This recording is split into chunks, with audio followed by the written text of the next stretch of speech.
नमस्कार, मी प्रज्ञावंत गायकवाड. तुम्ही पाहत आहात बातम्या 24 तास. एकंदरीतच आता आपण आहोत श्री क्षेत्र खंडोबा देवस्थान माळेगाव येथे.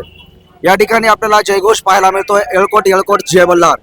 तर त्याच संदर्भामध्ये या ठिकाणी चंपाषष्ठीला हे पालखीचं त्या ठिकाणी गावामध्ये बसवतात आणि त्या 4 दिवसापूर्वी ते माळेगावमध्ये आल्यानंतर त्या पालखीचं पूजन होतं आणि पालखी जी मेन असते तिच्यासोबत ते या दिंडीमध्ये सामील होतात. त्यांच्यासोबत तब्बल 500 ते 1000 लोकांची ती पालखी असते आणि याच संदर्भामध्ये आपण जाणून घेणार आहोत की एकंदरीतच ते काय माहिती देतात. या ठिकाणी आपल्यासोबत ते पालखीचे मानकरी आहेत, ते शिराढोण वरून या ठिकाणी खंडोबाच्या यात्रेसाठी आलेले आहेत. तर एकंदरीतच त्यांच्याकडून माहिती जाणून घेऊयात की ते पालखीचे मानकरी आहेत.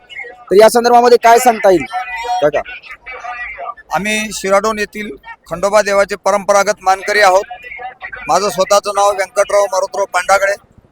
आमच्याकडे परंपरेप्रमाणे चंपाषष्ठीच्या दिवशी गावामध्ये विधिवत 1000 लोकांच्या समूहामध्ये छत्रीचं पूजन करून आमच्या घरी स्थापन केली जाते. त्यानंतर माळेगाव यात्रेमध्ये पदयात्रेनं किमान 100-500 लोक आमच्या पदयात्रेने सोबत असतात. मजल दरमजल करीत आम्ही पायी या ठिकाणी येतो. खंडोबा देवाच्या पालखीच्या दिवशी आम्ही आल्याच्या नंतर खंडोबाच्या पालखीचं पूजन आमच्या हस्ते होते आणि आरती झाल्याच्या नंतर मंदिरामधून पालखी निघते. ती पालखी संबंध यात्रेमध्ये फिरल्याच्या नंतर महाराष्ट्र शासन आणि जिल्हा परिषद नांदेडच्या वतीनं या ठिकाणी माझ्याबरोबर अन्य आमचे सहकारी मानकरी मंडळी आहेत, त्या सर्वांचा यथोचित सत्कार सन्मान आणि आम्हाला मानधन मिळते. आम्ही परंपरेप्रमाणे या दिवशी 4 दिवस इथं मुक्काम करतो. आम्हाला महाराष्ट्र गव्हर्नमेंटच्या वतीनं या ठिकाणी पेंडॉल ते टाकून देतात आणि त्याच्यामध्ये नैवेद्य वगैरे आमचा सामूहिक असतो.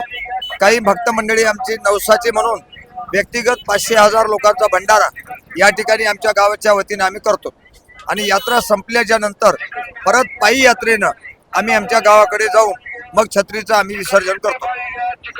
धन्यवाद एकंदरीत दिलेल्या माहितीबद्दल. त्या इथं पाहायला मिळतं की खंडोबाच्या यात्रेमध्ये ते 4 ते 5 दिवस मुक्कामी असतात. त्यांना महाराष्ट्र शासनाकडून एकंदरीतच या ठिकाणी पेंडॉल दिला जातो आणि त्यांना राहण्याची सुविधा सुद्धा या ठिकाणी शासनातर्फे व्यवस्था केली जाते आणि एकंदरीतच ते घरी जातात. या ठिकाणून पुन्हा ते पदयात्रा करतात, गावामध्ये जातात, त्या पालखीचं विसर्जन करतात आणि एकंदरीतच त्यानंतर त्या ठिकाणी हे भाविक आपल्याला माळेगाव मधून गेलेले पाहायला मिळतात. त्याचबरोबर आपल्यासोबत दुसरे भाविक जोडले गेले, त्यांच्याशी आपण संवाद साधणार आहोत की एकंदरीतच त्यांचा काय अनुभव असणार आहे. आमची पांडागळे कुटुंबियांची पारंपरिक खंडोबा यात्रा पिढ्यानपिढ्या चालत आलेली आहे. आमच्या भाऊकीतील प्रत्येक घरचे 2-3 व्यक्ती त्या यात्रेमध्ये सामील होतात आणि 2-3 दिवस सगळे आम्ही इथं मुक्काम. धन्यवाद आपण दिलेल्या माहितीबद्दल. एकंदरीतच भाविक भक्तांमध्ये इथं हर्षोल्लासाचं वातावरण आपल्याला पाहायला मिळत आहे आणि माळेगावमध्ये येळकोट येळकोट जय मल्हारचा जयघोष आपल्याला सर्वत्र पाहायला मिळतोय. या ठिकाणी सर्व आपण पिवळी सृष्टी झालेली पाहायला मिळते, कारण माळेगावमध्ये भाविकगण मोठ्या संख्येने येत असतात आणि एकंदरीतच हा नवसाला पावणारा खंडोबा आहे.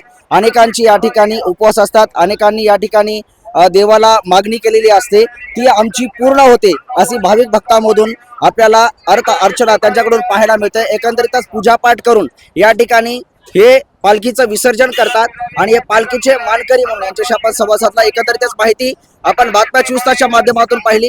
बातम्या 24 तासवरती आपण नवीन असाल तर कृपया चॅनलला सबस्क्राईब करा आणि बेल आयकॉनला मात्र प्रेस करायला विसरू नका. अशाच प्रकारचे नवनवीन व्हिडिओ आणि अपडेट्स चॅनलच्या माध्यमातून घेऊन असतो. तुर्तास कॅमेरामन मकरंद वाहुळेसह प्रज्ञावंत गायकवाड, बातम्या 24 तास.